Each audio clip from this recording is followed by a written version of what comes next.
Ito ang Biyahe by DJ Lala Banderas. DJ Lala Banderas.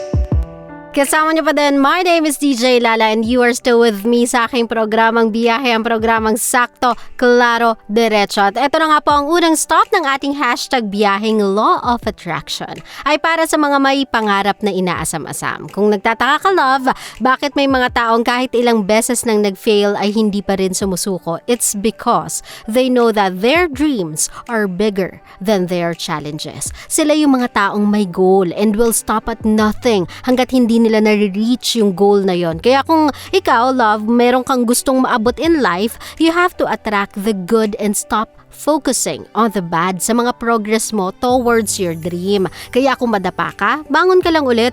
Wala naman kasing nagsasabing madali ang road to success eh. May mga times talaga na you have to fail in order to learn. It is meant to be like that. Para kapag nakamit mo na yung inaasam-asam mong success, you'll do everything to keep it. Yung feeling na alam mo kasing pinaghirapan kaya lulubos-lubusin mong alagaan. Tandaan, dream, believe, and succeed. Akala mo survive, no? No, love, kasi you have to dream and then you have to believe in your dream in order for you to succeed. Kaya sa mga love natin, success is a process. Just attract that you will be successful and love, you will get there eventually. Okay? The next stop ng ating hashtag biyaheng Law of Attraction ay para naman sa mga taong napapaligiran ng nega vibes. Nako, love, kung gusto nyong umasenso sa buhay, kailangan mong humanap ng environment that will motivate you to reach your goal. Kasi kapag nasa environment ka na napapaligiran ng mga nega, naku, mahirap yan, love. Hindi ka gaganahan na ayusin yung trabaho mo at ibigay yung best na meron ka. Kasi alam mong may mga kontrabulate, may mga negatron, may mga inggitero at inggitera.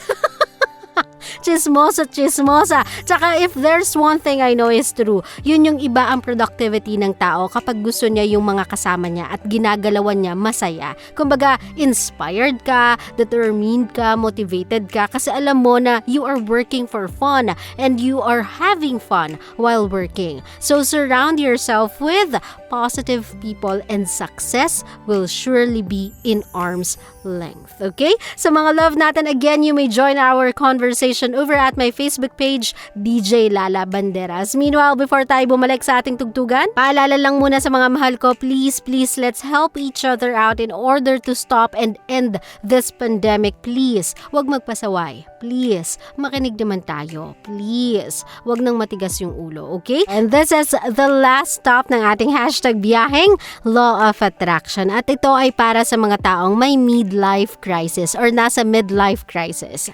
Mga taong hindi na nila alam kung saan sila pupunta and this pandemic is not really helping para matanggal yung anxiety or fear na yon. Love, I know the road ahead is a bit blurry and right now, the liberty to explore is not an option. But use this solidarity or yung moment ng isolation to rethink your steps.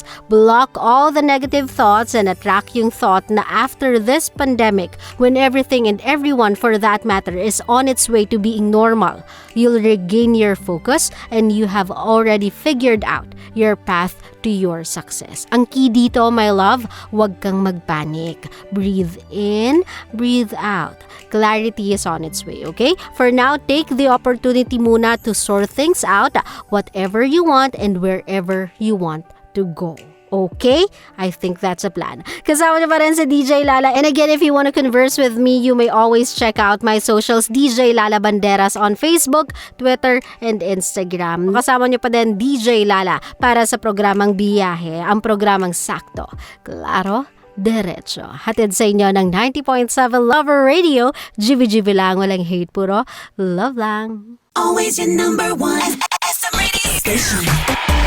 Love Radio. Love, kung natuwa ka sa aming video, i-click mo na yung subscribe button at yung notification bell para naman notified ka sa mga bago naming videos.